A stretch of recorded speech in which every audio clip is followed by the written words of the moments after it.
Well, hello, everyone. This Hi. is Cookie Pocket episode 113, which could be subtitled My Apology, because today we're going to be covering Sgt. Pepper's Lonely Hearts Club Band.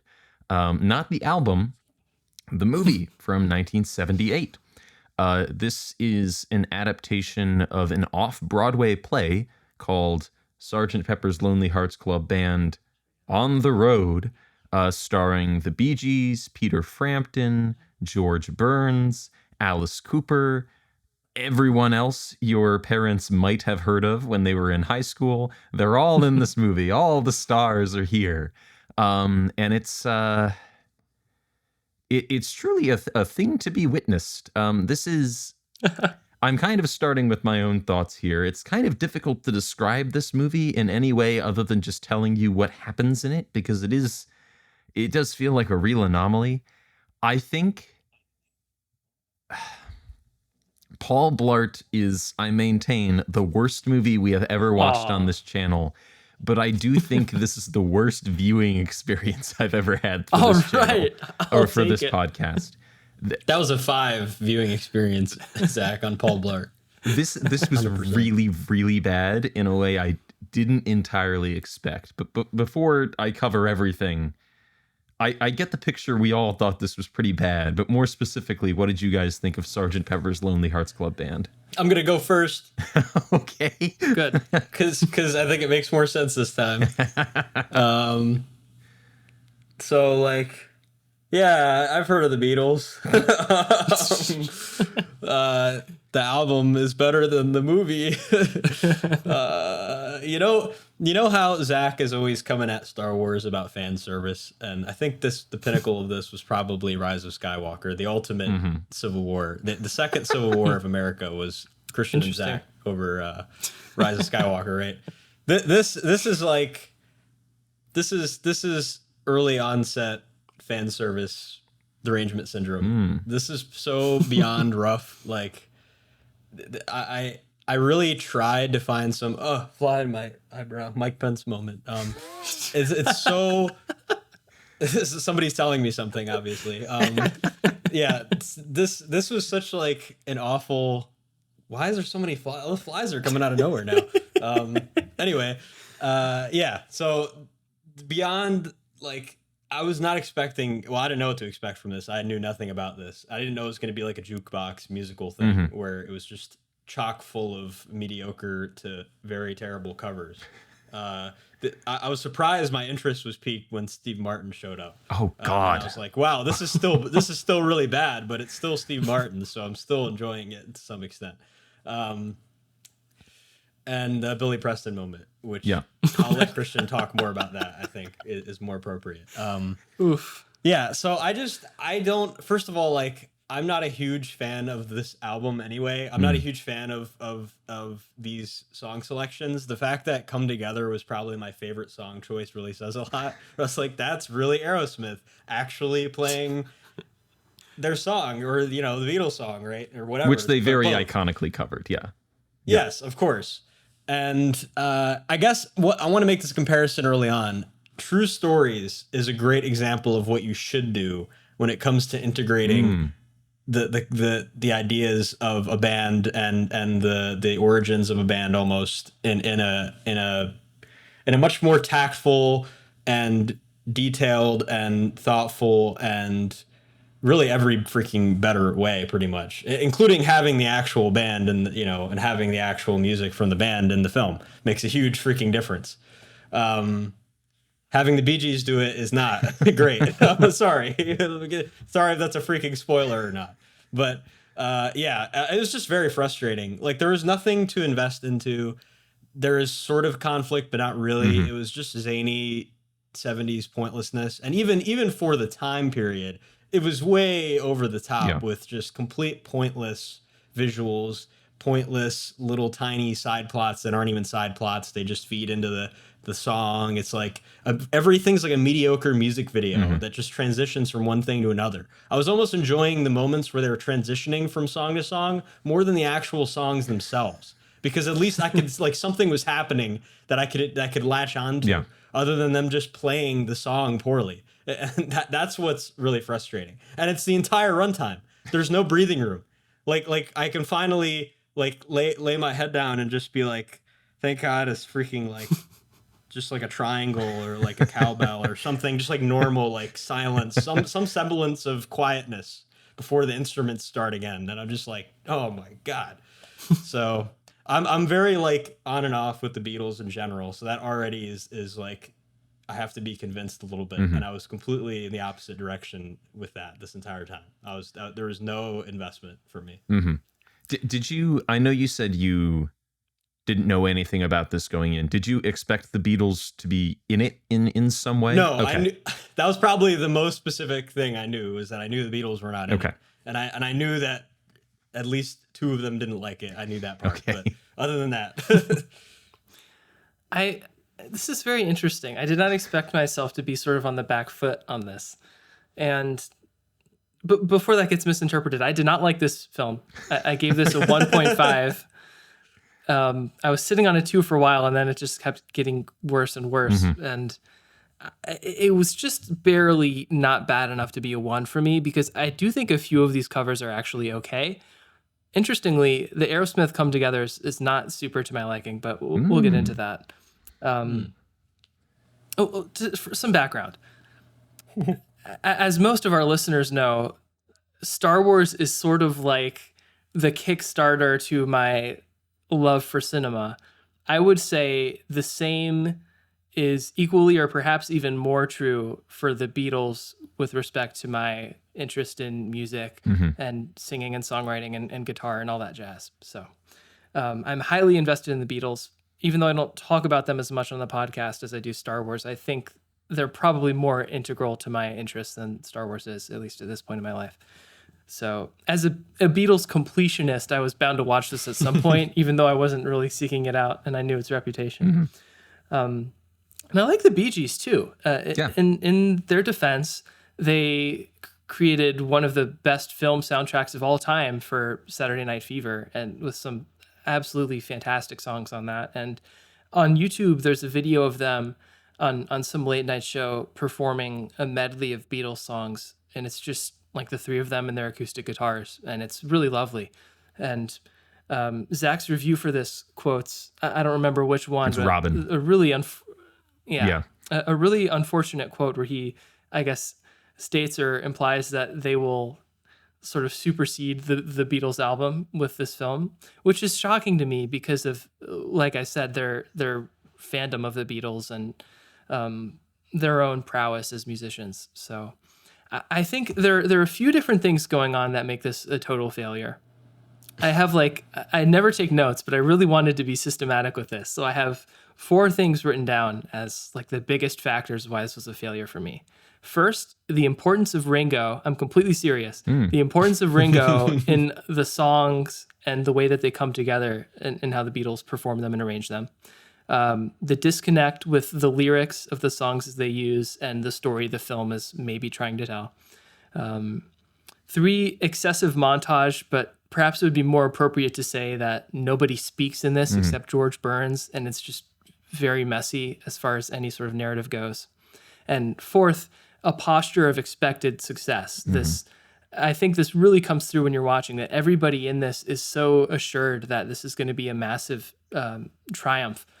And it's funny, I've mentioned on another episode of ours that I saw a screening of Grease where the director Randall Kleiser was there in person, and Grease was being made at the same time as Sgt. Pepper's, and Barry Gibb even wrote the title track for Grease, funnily enough. But Sgt. Pepper was expected to be huge, Grease not so much. Kleiser said that the Sgt. Pepper rap party had caviar and that his rap party had hot dogs and burgers. So, but I think it's interesting how much your expected success influenced the amount of effort you put into something, or at least, if not effort, then at least creative thought and interrogating why it is you're doing what you're doing. Lots to get into here. 1.5. I didn't find it as offensive as the 1 out of 5s I've rated to this point, but it's definitely a failure. Yeah, you make a really good point about the dynamic of the Beatles and their absence. This doesn't feel like a movie made for the Beatles to me. But if they were to play the central band, I feel like it would be more enjoyable, because even without dialogue, there's a dynamic between them that is just amusing to see. And I feel like they could have pulled the slapstick off a lot more. You mentioned Ringo. A lot of the time in the movies, A Hard Day's Night and Help, which is not as good, but they're still funny in it. Ringo is kind of the butt of the joke. And you sort of get the impression that the Bee Gees are they're all too pretty for any of them to be like the butt of the joke. There is kind of very much an ego about the whole thing.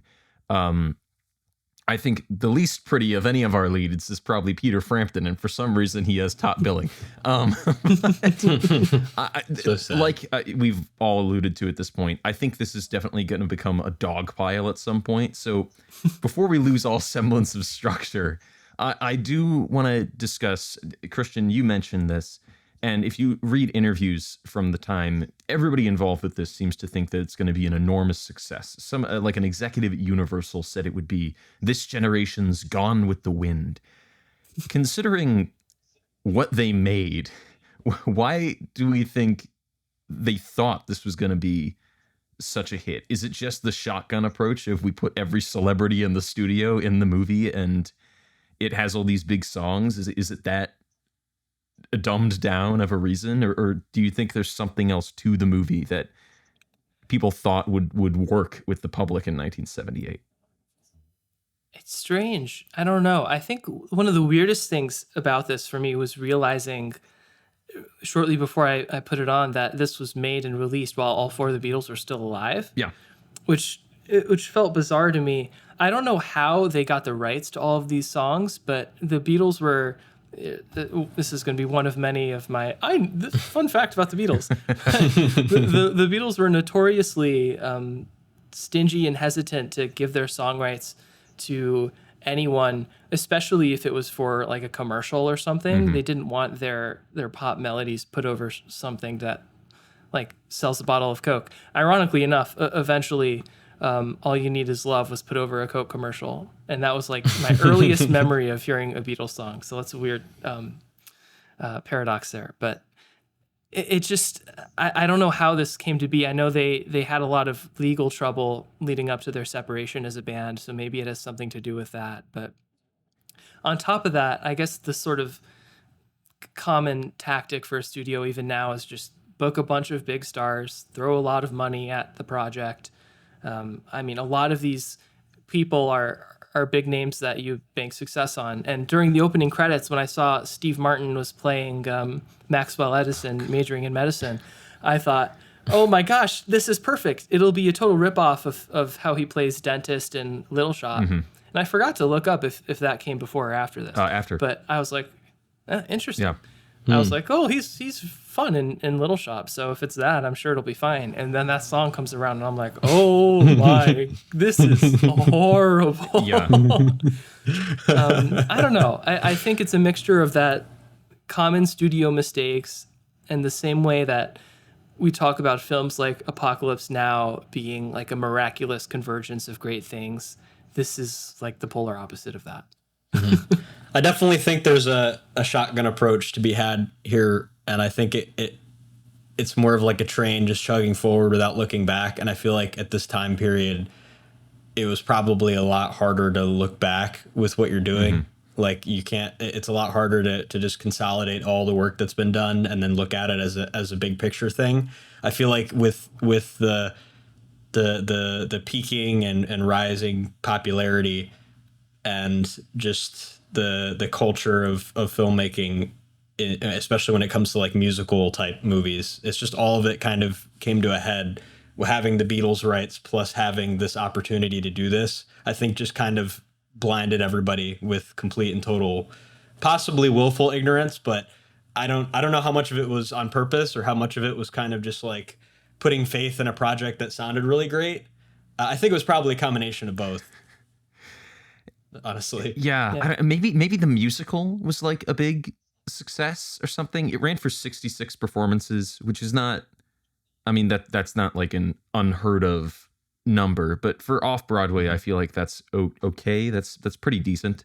I don't know a ton about off Broadway, but I mean, in terms of how they got the rights, Christian, do you know how long Alan Klein had control of the catalog?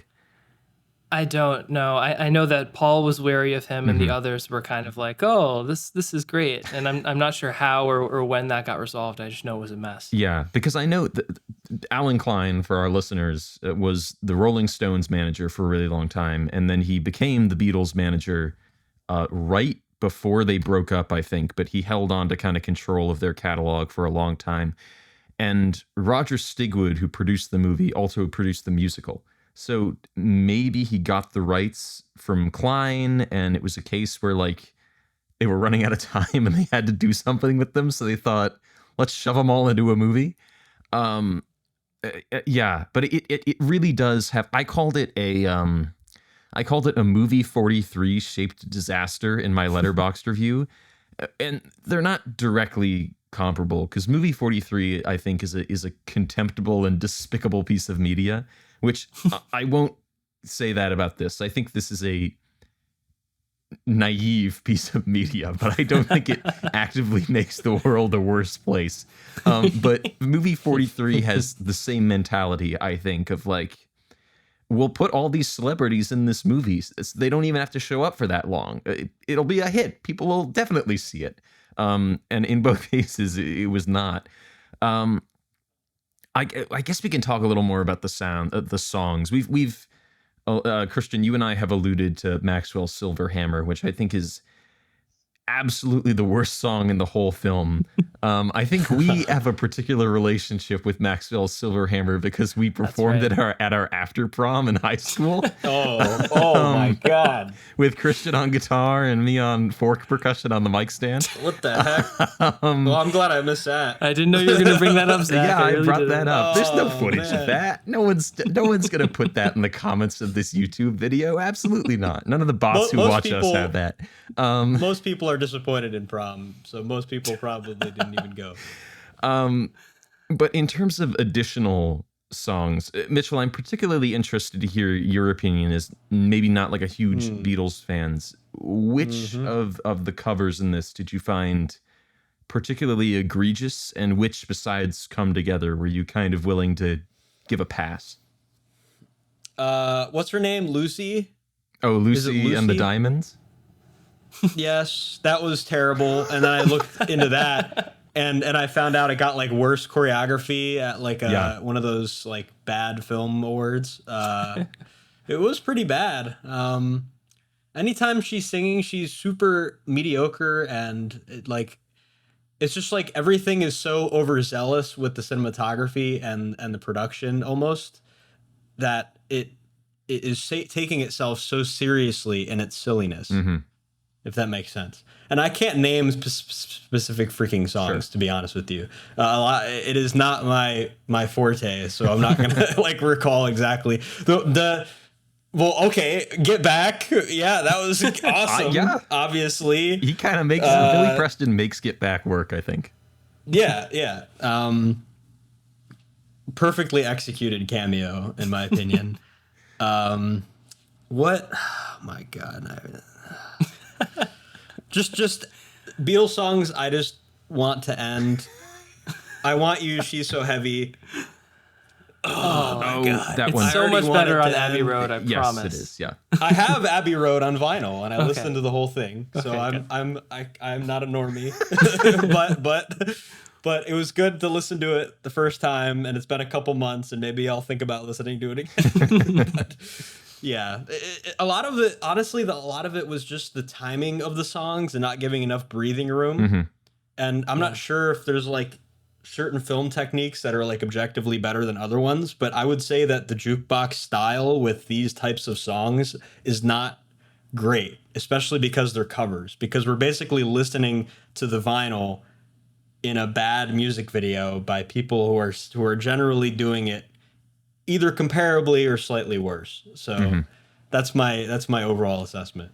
Well, in terms of cinematic technique, I don't know if we can even use those terms in regard to the structure of this No. movie, because the guy who wrote was a this little movie had never written a movie before and didn't even know how to write a screenplay. The only thing he'd ever written were like musical reviews for the New York Times, and Roger Stigwood went, "You know a lot about music. Write me a movie with the Beatles songs." And he said like he wrote the lyrics on pieces of paper and then laid them all over his apartment, and the script was just him rearranging them in a way that he thought would like make sense as an order. So yeah, like the structure, and there's no breathing room between anything. It's just song, song, song, song, song, which isn't, when you're listening to an album, that's not bad. But when you're watching a movie, you want to experience a movie, not an album. Yeah. Yeah. In fact, if this whole movie, well, shit, oh God, there's probably a vinyl for the movie, and I would probably enjoy that more than the movie.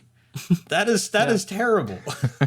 Yeah, and I think the Beatles album being a concept album and at least amorphously telling some sort of story, if they were to adapt the album in order as the album, I think it would work at least a little bit better than what they do here, because they throw in a bunch of other songs that aren't on Sgt. Pepper. I think mostly in an effort to make every single character's name a lyric. Yeah. Like even frickin' Strawberry is named Strawberry Field instead of just Strawberry, and that just really annoyed me for some reason. Earth, Wind, and Fire, by the way. Oh, they are. Yeah. Their That cover was really great. good. Yeah. That was really good. Yeah. I think that one. But in the movie, it's like they just go to an Earth, Wind, and Fire concert, which is fine. It was like a great. They're not even playing anyone. They just invite Earth, Wind, and Fire to Heartland. Yeah, exactly.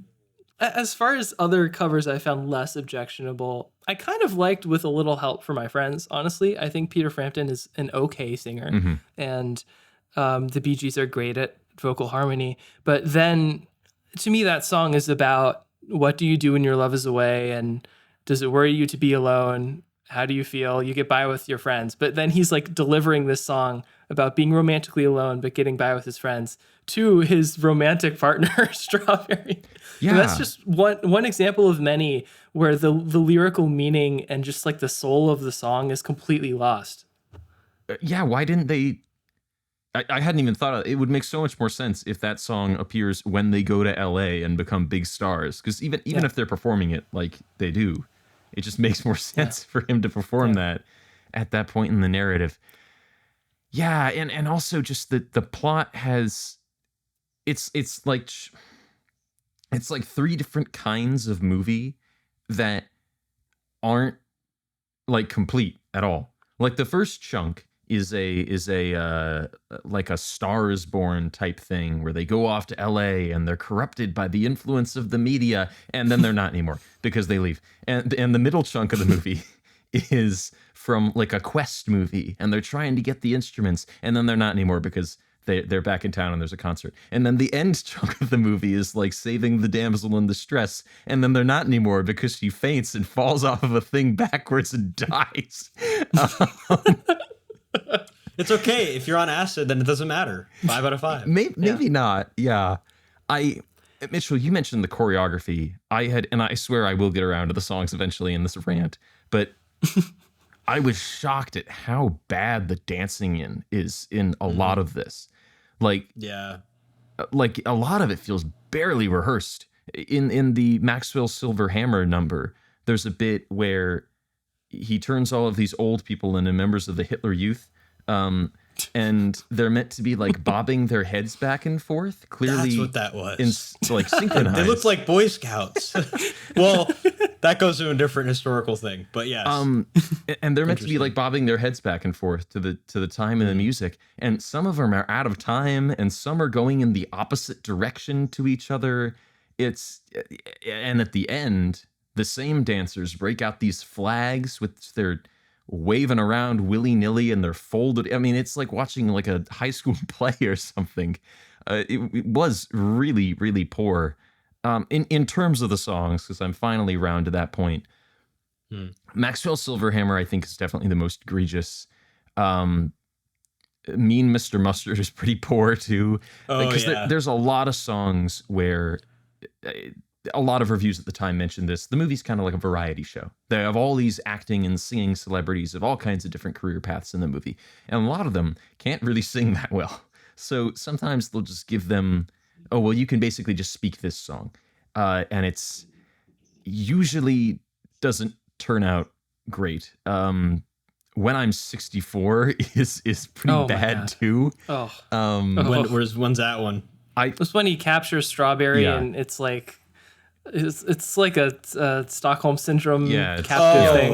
Okay. As opposed to being a sweet love song. I think my one unpopular opinion maybe is going to be that I don't mind Alice Cooper's version of Because in context. I think I do.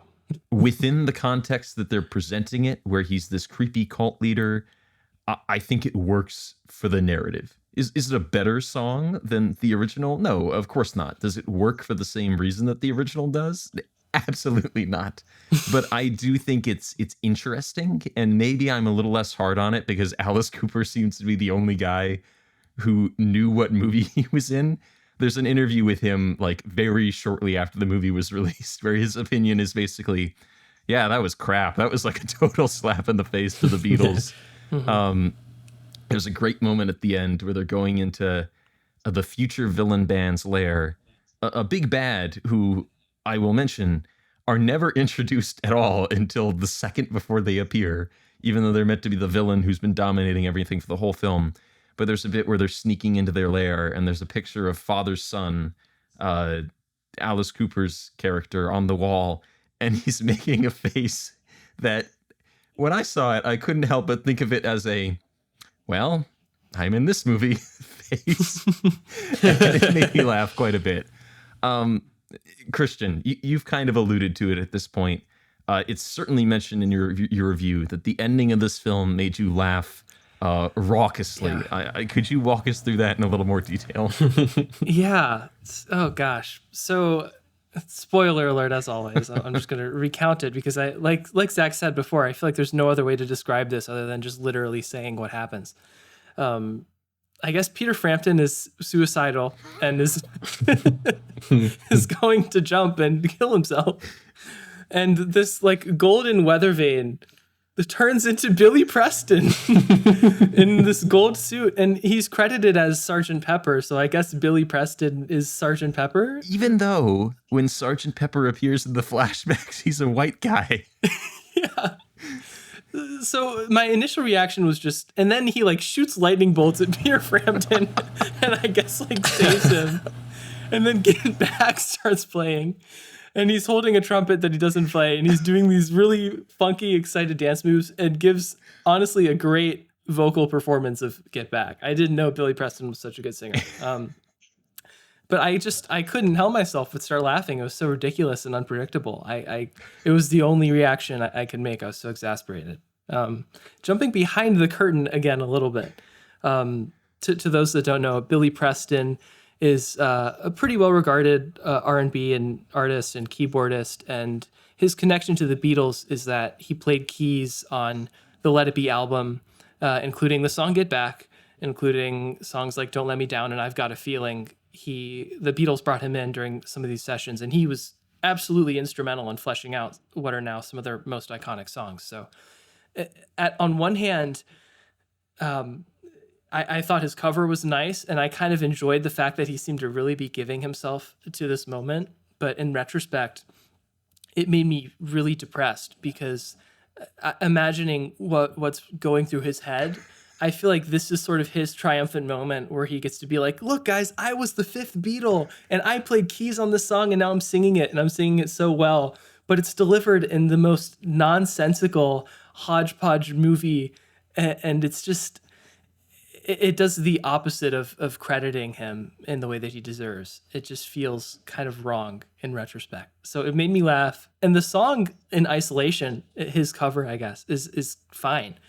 But in the moment, it's just kind of left a bad taste in my mouth because it felt like rather than giving him the credit he deserves, it cheapened his involvement with the Beatles to me.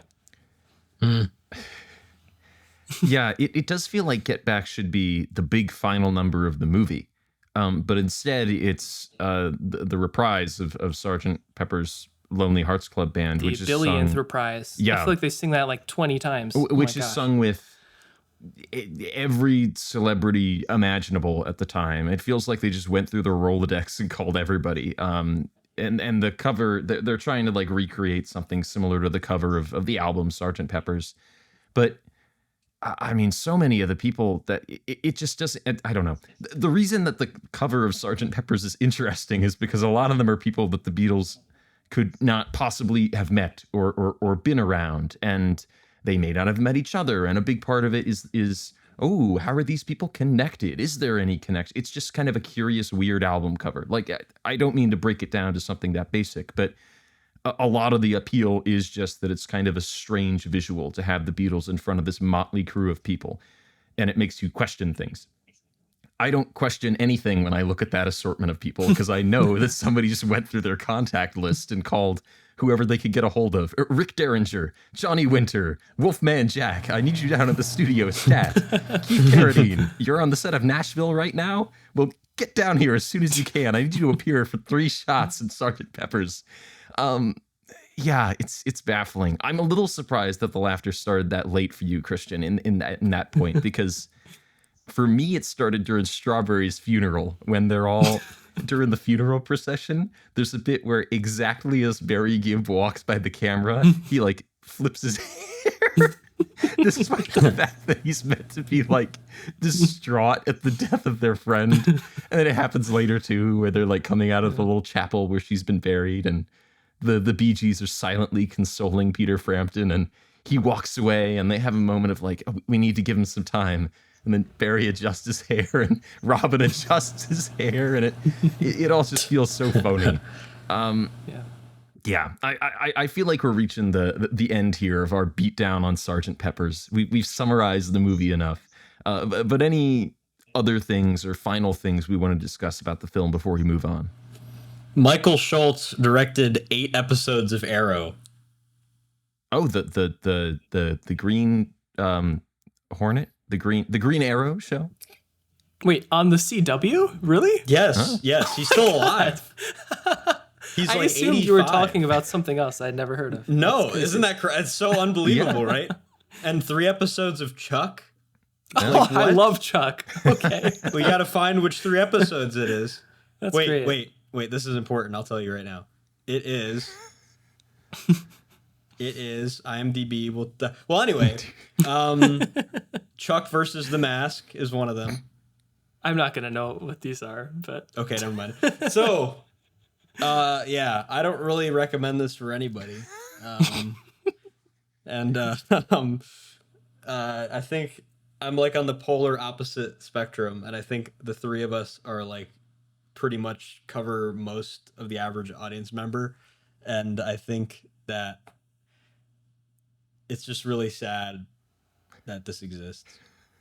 Yeah. And it has some charming qualities about it in isolation, and a few songs that we can mostly agree are pretty solidly covered or just played directly, and that's about it. I think there's really nothing else of substance.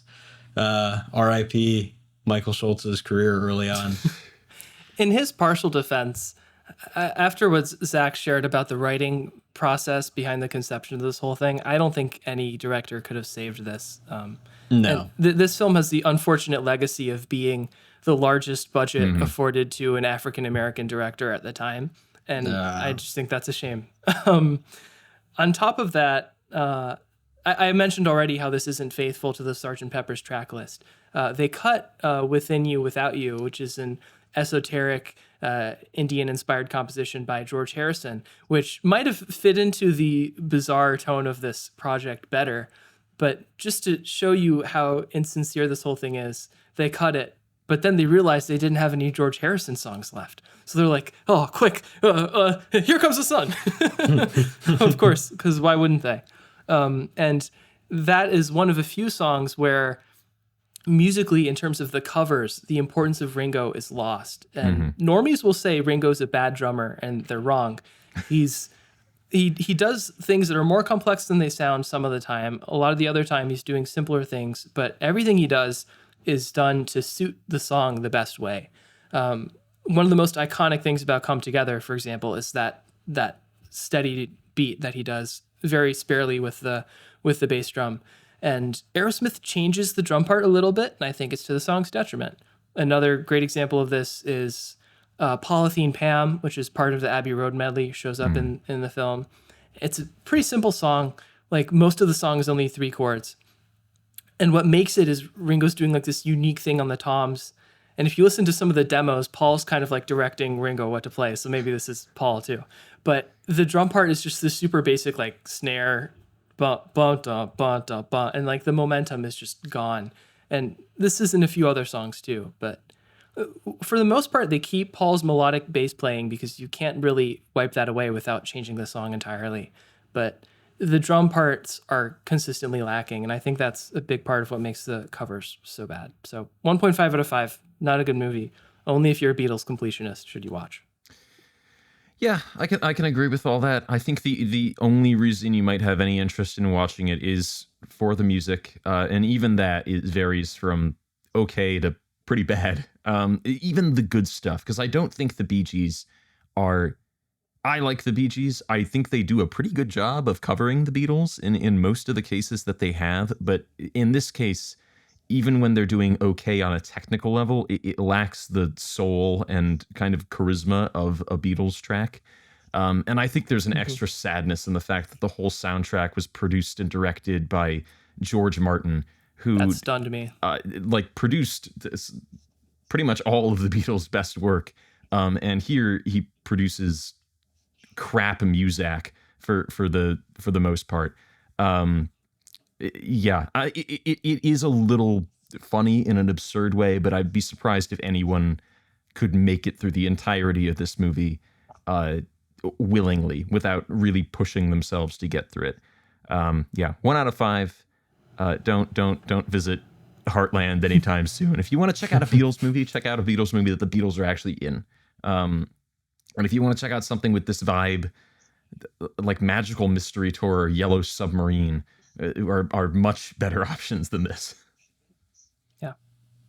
Okay. Well, time to move on to Week in Review, I guess. Are we going to tag team Hitman, Zach?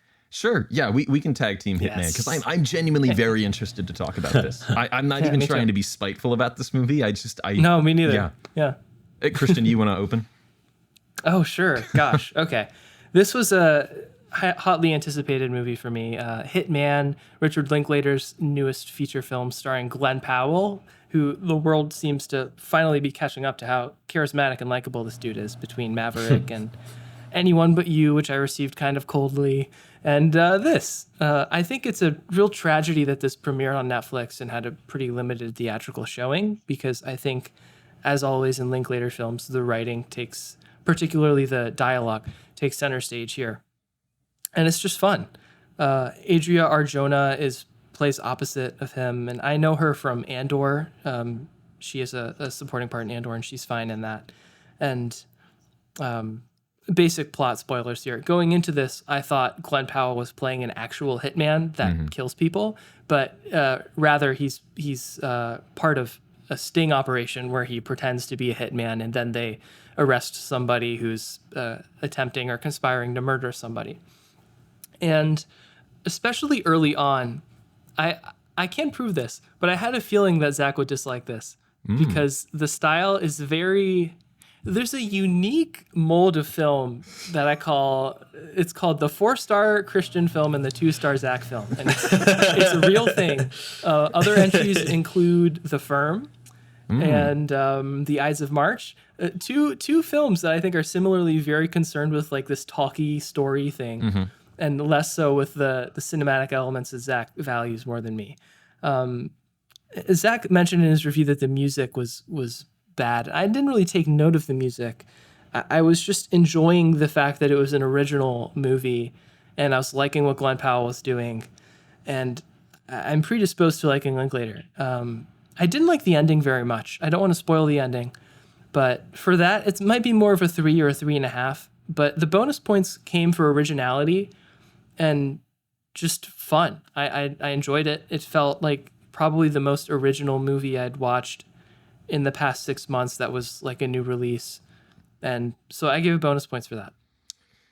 Yeah, and on the other hand, I did not like this movie. I gave it a 2 out of 5, which is my poor rating.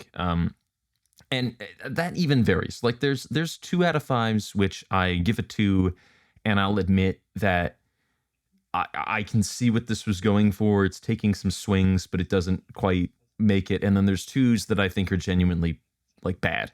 I think this is genuinely bad. I did not like it. And I was really looking forward to it too, because it was very hotly talked about off the festival circuit. People have been talking about this movie for like a year at this point, and I was really anticipating it because I don't love Glenn Powell. I'm not a big Glenn Powell fan, but he's a charming, charismatic performer. He's a Tom Cruise protege, so I'm certainly interested in seeing what he does with that career. And watching this, I felt like I had watched a totally different movie to everybody else, because none of the humor landed.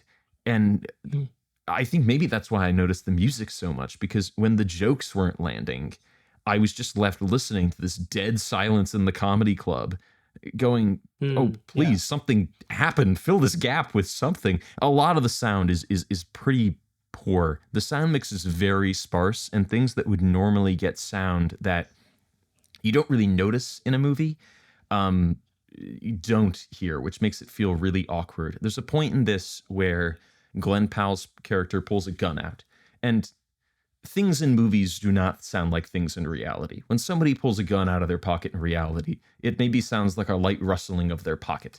But in a movie, we're used to that coming with some kind of a dramatic sound. Here, he pulls the gun out of his pocket, and there's no sound at all.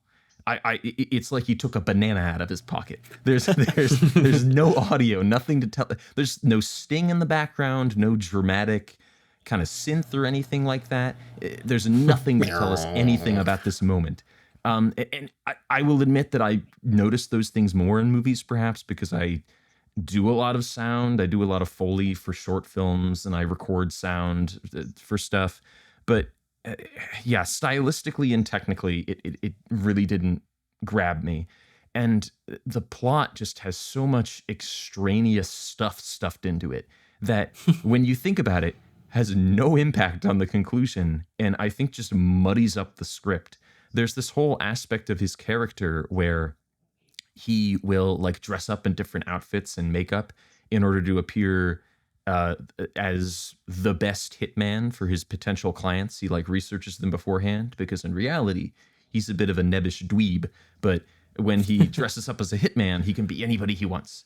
And I had to think about it, and I realized that outside of one character, that doesn't matter at all to the movie.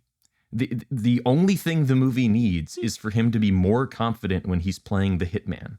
And the hitman alter ego that he kind of gets involved in a romance with is called Ron. So all we need is Ron. There's no other hitman persona that has anything vital to do with the plot, and none of them are funny. And it just bogs everything down. Some of them are funny, Zach. I know I'm in the minority here. I did not find any of them funny. In my review on Letterboxd, I referred to this as Glenn Powell's The Master of Disguise, which The Master of Disguise is a little less talked about than it used to be, but it's a Dana Carvey film where he's able to dress up as different personas for no reason, similar to this film. There's a well-known internet meme, "Am I turtly enough for the Turtle Club?" That's from The Master of Disguise, which that scene was filmed on 9/11, by the way. Anyway. I've learned so much in the past 20 seconds. Yeah, I did not like Hitman. I thought it was bogged down by tons of extraneous, unnecessary plot. Not even unnecessary plot, unnecessary nothingness. I did not find it exciting. I didn't really find it funny for the most part. I think there's a kernel of a movie I would really enjoy in there. Nerdy guy pretends to be a hitman for a sting operation and falls in love with a woman. That's a good concept. I think that's a fun concept, and I would like that movie. But Hitman is wrapped in so much pointless, unfunny cellophane around it that I just grew bored and tired with it as the movie went on. I was depressed by my experience watching it. Darn. Okay, the briefest reply. I think that his many like Hitman personas and what you're referring to as this like cellophane of nothingness around the movie is supposed to promote this like philosophical question of what it means for him to be able to do certain things when he's playing a role versus not having the confidence or the ability to present himself that way when he's playing himself. And I think that's an interesting idea, and I thought that it was reasonably well developed. I think some of the romance stuff is kind of patty and especially like plot wise, like you said. But I do think the costumes serve an important role in terms of illuminating his character and his development and who he is on the inside, I guess. I think you can get that theme with Ron. I don't think you needed all of the other one scene comedy hitmen to get that. Okay. Yeah. Mitchell. So you're saying I'm going to give it a 3. Oh, okay. When I watch it in Or 5 2.5 years. maybe. I don't know. 2.5. We'll see. Glen Powell was pretty cool in Top Gun Maverick. That was an epic movie. Oh yeah. Well, I got a haircut, right? And trust me, it's always relevant. You know it's always relevant, right? You So I watched came home and I Barbershop. looked- That's what I'm going to guess. Zach, you have to leave. Yeah, I can't believe you guessed it. No. I was looking in the mirror. I was like, they did a good job. And then I went on YouTube Shorts, and then I saw a scene from this show that I've been meaning to watch for a while that many people have recommended to me. And I was like, my haircut looks very similar to him. So I started watching the show, and I'm like halfway through the first season. The show is Punisher. Oh. Interestingly No enough. way. Oh my Isn't god. that crazy? So I was like, I'm going to start watching this. And then like all weekend, I was like binging it. No. I have it recorded on my phone when I saw that scene. It was so exciting.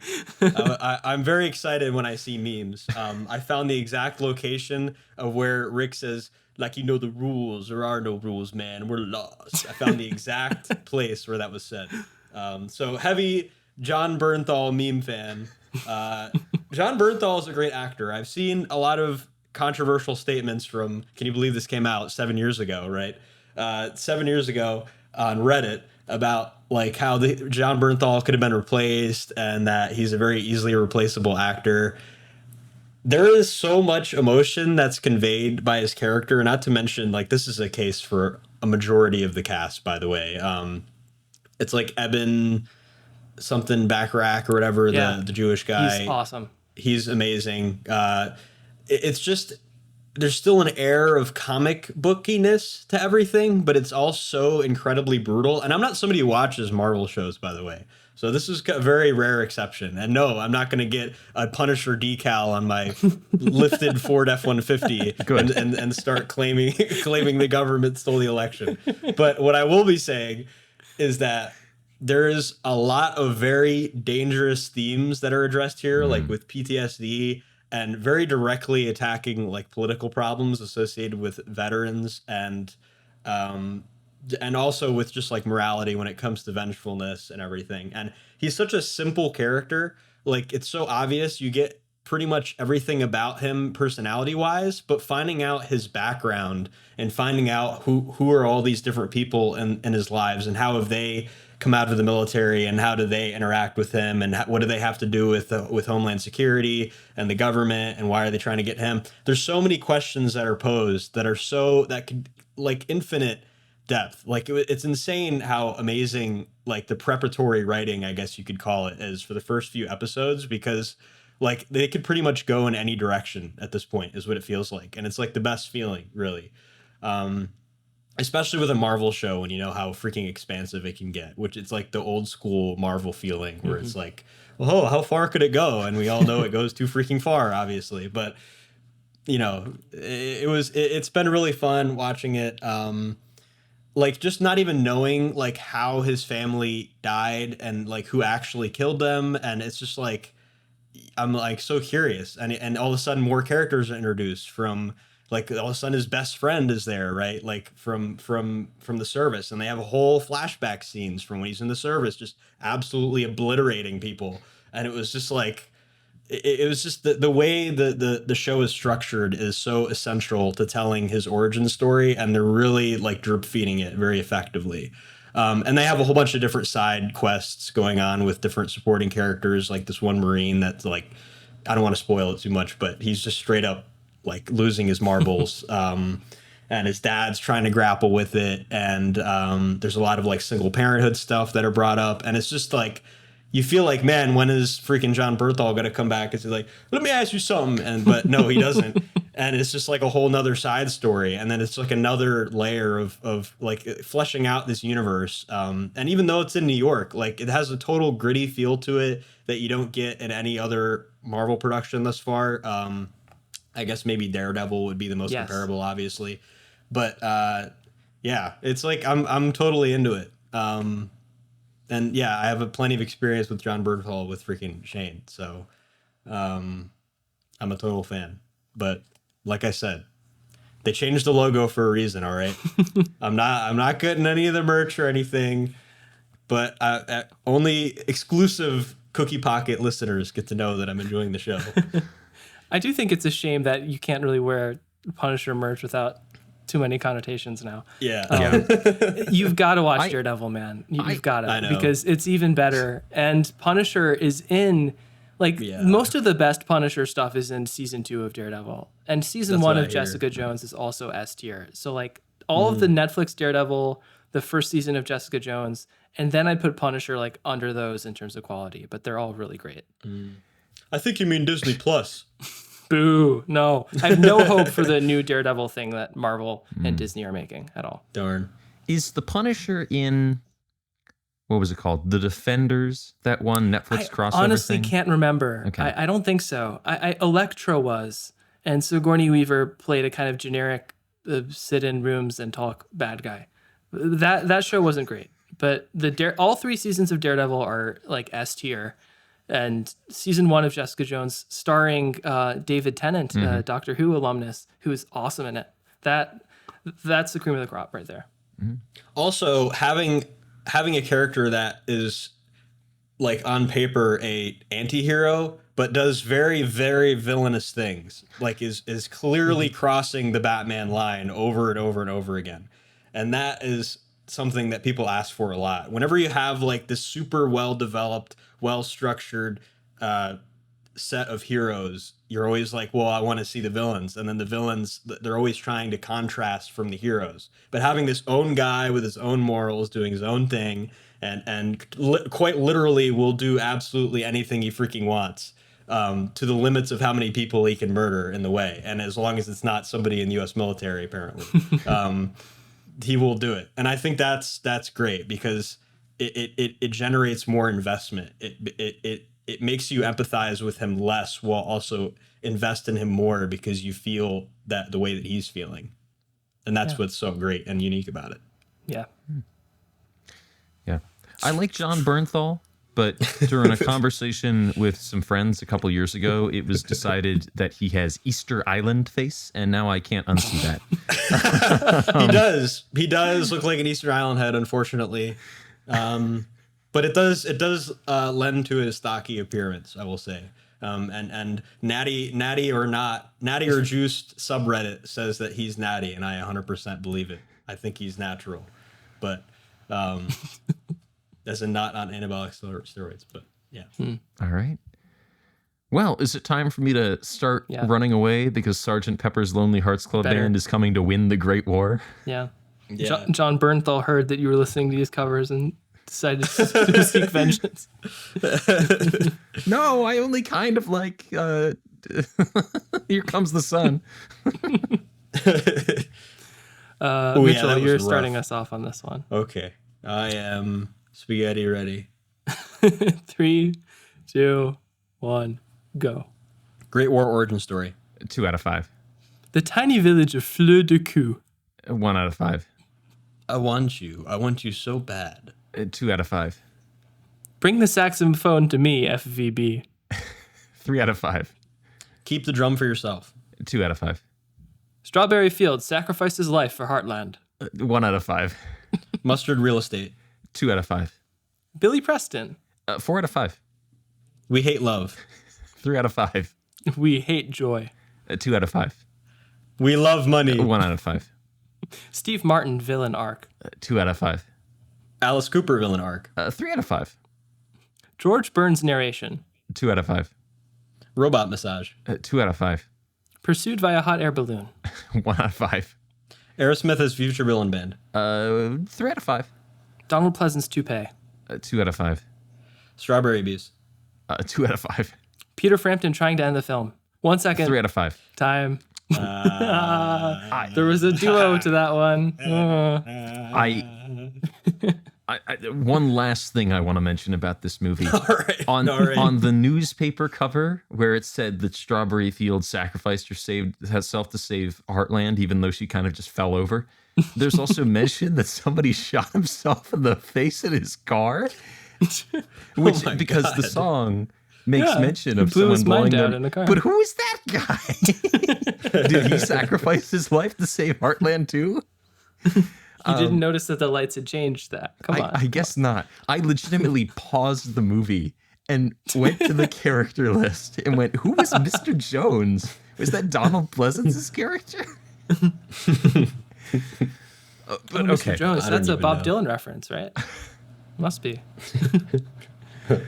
Maybe. I mean, that's in a Bob Dylan song. Okay, but we're moving on from Sgt. Pepper's. We have to leave this in the past. Gosh, please. Christian, what are we talking about next time? That's right. We are voyaging to the heyday of Disney animation. So, gosh, almost 80 years, if not over 80 years. Yeah. Yeah, 1942. Oh my gosh. We are watching Disney's original hand-drawn animated Pinocchio.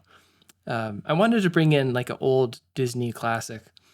And Pinocchio is not one I've experienced in a long time. And it's one that gave me nightmares as a child because there's a lot of intense stuff going on. Don't let Zach tell you otherwise, man. This movie's crazy.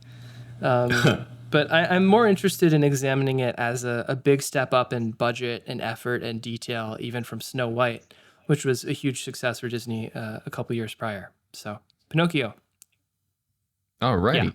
Well, if you're interested Awesome. in joining us for the voyage to the land of sinful children, or whatever the island in that movie is called, Pleasure Island. I think. There we go. That's a more family-friendly That name. sounds great. I would send my child to Pleasure Island, not the island of sinful children.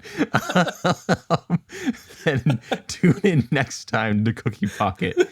In the meantime, we hope you enjoyed the show, and it's time for us to go.